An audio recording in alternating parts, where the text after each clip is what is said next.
Hi. Hello. How are you? I finally caught up on One Piece. Ah!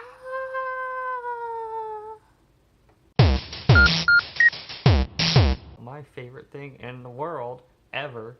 If you ever heard me talk, you know I brought this up multiple times. Talking about One Piece. So if you've been following me on my socials, you know that I've just caught up on the manga of One Piece. I'm all the way up to Wano now, so I figured the last One Piece video I made, I talked about my top 5 favorite moments in general from One Piece.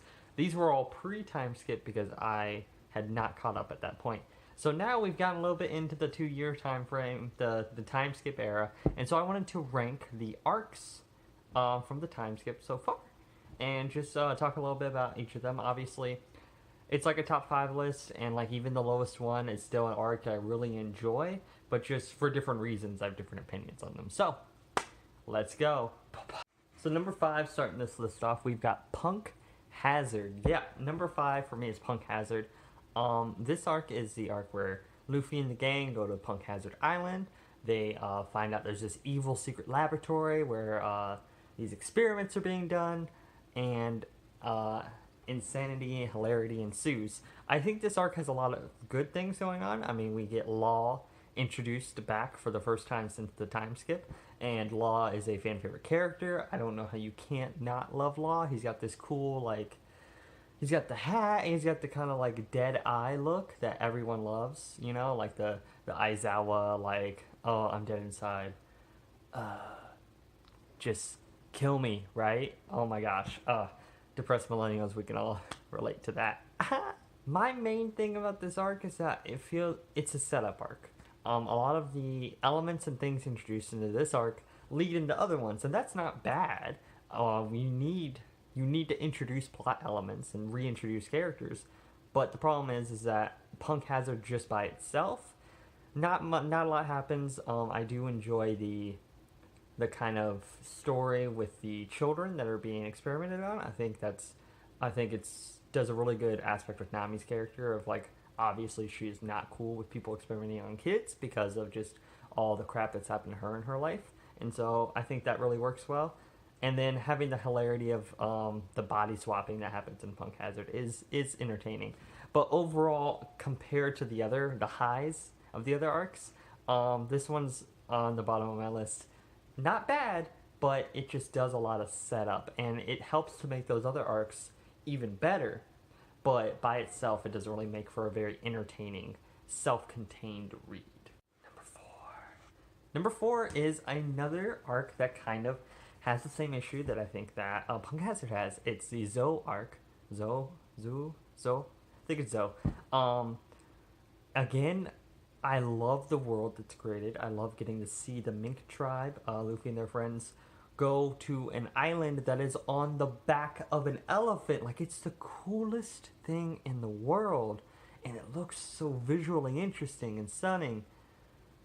But we don't really get a lot of time on that island. And it's a lot of world building, which I love the world building, learning more about some of the poneglyphs. I love the day and night king they've got going on. It's funny and it's really interesting, and Nekonishita and all of them. I love the animals, the Mink tribe. I love Carrot, because we get introduced to some characters that play a big role in the next arc after that. Carrot and Pedro, but that's just the problem is that these bottom 2 arcs really do a lot of setup, and they're important and they're needed so that the arcs that are higher on this list have the emotional punch that they need. But just by itself, I wouldn't tell someone, hey, go read Punk Hazard. Like, I'd be like, oh, there's some setup in there that, like, if you want it, you need it, but, like, on its own, it doesn't really make it so strong. Same thing with Zoe. Has a lot of great setup. This one has more world building, I think, though, than Punk Hazard. Punk Hazard has legitimate, just, like, straight up setup, while Zoe helps to flesh out more of the world, learning more about the poneglyphs, learning more about Wano and that country, and so Zoe is more important, I think, to the overall world and narrative of One Piece, while Punk Hazard is just more important for the Dressrosa arc. So yeah, I love Zoe. I love the world that's created. I hope that we get to spend a little bit more time. I hope we get to go back and just hang out a little bit more with those characters because, again, super cool, visually interesting world that we've got going on. Number three is Fishman Island. I'm kind of surprised actually that this is so low on my list. It's not low actually, it's in the middle. It's a short list, so I don't know why I'm putting so much emphasis on these numbers. But Fishman Island for me is number three. I think that Fishman Island is one of those backstory heavy arcs. It does a lot of flashbacks, which is a good thing. This isn't like other. I like One Piece because while in other anime flashbacks seem kind of a lot of times annoying and nonsensical, and we're flashbacking to things we've already seen, One Piece we're flashbacking to like 20 years ago. We're flashbacking to deep in the history of the world most times, so you get to really learn a lot. I love if we didn't, hate the celestial dragons enough, we get more of a reason to hate those people. And then learning about Arlong, I was not expecting to get Arlong information in this arc, and so I'm very excited because the Arlong Park arc is really the flag bearer, the standard for like what a good One Piece arc is. I really think that the Arlong Park arc sets up tropes and sets up a structure that the rest of the series uses, and builds upon, obviously, and changes in different ways. But I think the Arlong Park arc is, excellent arc, just in anime, just one of the best arcs ever. It's one of my favorite. And so just to get to learn more about Arlong and how the Fishman Pirates were created, and learning about Jinbei's backstory, because Jinbei is a fascinating character, was really cool. My reason why these other arcs are higher, or this one's, number three, is because when I take away the backstory and the history of the Fishmen, I don't really care for the villain plot. Yeah, they're trying to kidnap Shirahoshi and take her, and like I care about her and like learning about Otohime, Queen Otohime, and Neptune, but I don't care for the new Fisherman Pirates as villains. I don't think they're very interesting, and they're those types of bad guys where I'm like, I really feel like the Straw Hats probably could have beat them faster than they did. It's one of those things where I'm like, I really don't think they needed to take that long to beat those fools. They don't really seem like they're that strong. They are, obviously, but especially in my head, I can't help but compare those fishmen to Arlong Park, to the original Fishman Pirates that were first introduced. And so it's like, comparatively, I just don't think they're as interesting as the ones that we got earlier. And the new fishmen are just, they're like, all right, whatever. Like, so that's why of the arcs, this one does do a lot for the world again, and it does have a more self-contained plot, which I think is important. And I love all the backstory, but the villains are not super interesting. Two.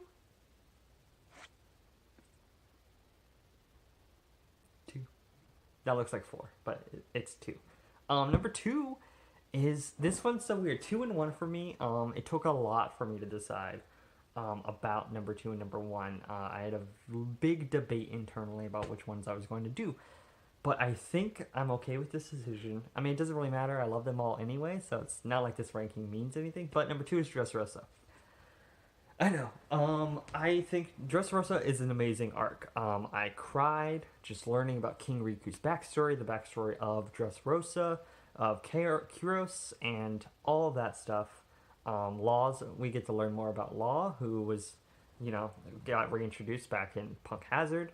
We get to learn more about Doflamingo, which is really interesting and really fleshes out that character to be just an evil son of a bitch. I mean, oh my gosh, Doflamingo. Super cool, great fashion sense. Horrible human being. So it's like,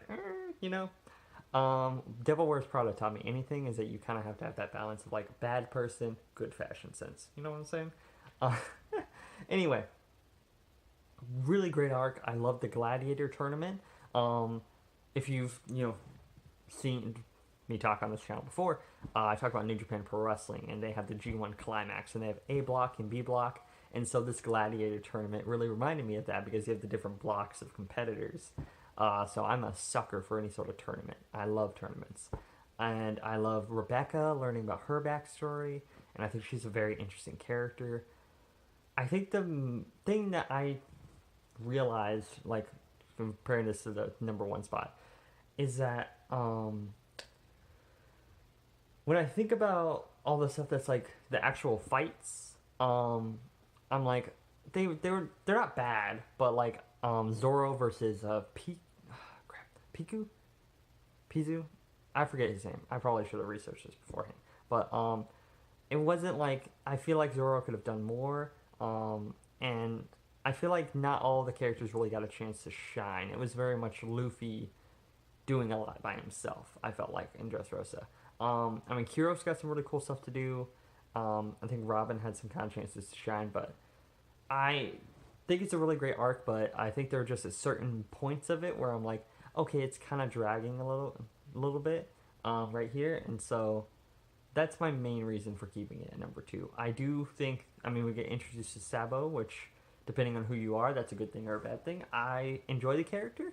I think he's a interesting addition, learning more about the Revolutionary Army. And then also, I think introducing Ace's Devil Fruit back into play adds a lot of emotional weight to the story that wasn't originally there. But I love Dressrosa. I love all the backstory stuff. I love learning more about Doflamingo and Law, and I think Luffy and the characters of Dressrosa get a lot of great moments. But I think I just liked this next arc a little bit more, and I think it's because it does something interesting with the formula that's kind of been established for how these things go. Number one. See, again, I keep on doing the two fingers, and it makes it look like a different number one. Is Whole Cake Island. I just recently finished this, which is probably cheating, which means that it probably has a different... It's fresher in my mind, obviously. But what interests me most about this arc is that I think it does, as I talked 5 seconds ago, is that it does something different. Most of the arcs, it's a general follow-through. Luffy and the gang go somewhere, they get separated, we learn more about characters' backstories, we get flashbacks, Luffy and the gang go fight the bad guys, whatever, win and leave. This is a very different arc because, I mean, this one follows more of the Arlong Park structure of character betrays, leaves group for some reason, betrays character, we find out backstory stuff, they eventually come back and ask for help, and things get resolved. What I think is interesting about this arc is that this puts the Straw Hats on the defense, the entire arc, really. Big Mom is a Yonko. She is a emperor of the sea. She holds a giant territory. She is insanely powerful and strong, more powerful than our heroes. And the thing is that the Straw Hats are constantly playing defense in this. They are running away. Their main mission in this arc, after their plan kind of fails, is running away and trying to just escape. And that is a situation that we haven't really seen the Straw Hats in. Not really. Most of the time, they're able to get through any situation they want with the power of Nakama, with the power of friendship, the power of brute force, and Gear 4, and Gear 3, and Gear 2, and all the gears. All the gears. But this arc, they escape. Barely. They barely escape. It reminds me a lot of Logtown? It's a lot like that arc where they kind of escape from Smoker, but I think this one there are some moments where you're like, oh wow, this is like legitimately scary. Like one of my favorite scenes, I think is incredibly well done. It's when Big Mom finally eats a wedding cake and she's singing and the water's boiling and the sea is boiling and there's this song and you see the Straw Hats ship decimated, whatever, and it's this really scary moment where you're like, holy crap, that is dark, because there's this like happy song going on, but then you see all this destruction everywhere, and I was like, man, this is a really visually striking image. It's super cool. So yeah, for me, Sanji's also one of my favorite of the Straw Hat crew. I love all the Straw Hat crew, definitely, but there's a pecking order to these things, and Sanji's like top 3, maybe number 1 or 2. He's definitely top 3. And so to learn more about Sanji's backstory, Germa 66 I think is a really cool, interesting idea. And getting Sanji's family of evil Power Rangers is really fun. And so learning more about Sanji is a definite plus for me. Having the Straw Hats on defense most of the time and putting them up against an enemy that they cannot defeat. They can't beat her. And so having them just try to run away is really cool and kind of a little different. At least from most of the recent arcs that we've been seeing. And so that's why I really like Whole Cake Island. I think it's got a lot interesting. The visuals are really cool. The story is really interesting, and I love the backstory. And it made me fall in love with Pedro and Carrot. And so yeah, it's my number one for right now because it just gave me a little bit of everything. It gave me that sweet, sweet backstory that I look for. That nice friend betrays you, but then he comes back for you. I fell in love with another villain character, in Katakuri, who's just oh my god, I love him so much. This just giant tall boy, this giant boy that just doesn't like people to see his weird sharp teeth, which I can understand, Yeah, those are my top 5 favorite arcs in the New World so far. If you're a big One Piece fan, comment below, tell me how I'm stupid and how Punk Hazard is the best arc in the New World. I mean, it's not. All of these arcs are really good. They're all very interesting. I love them all. This was a hard list to make. The top 3 were hard. The bottom 2 were kind of easy. The top 3 were really where I had some trouble.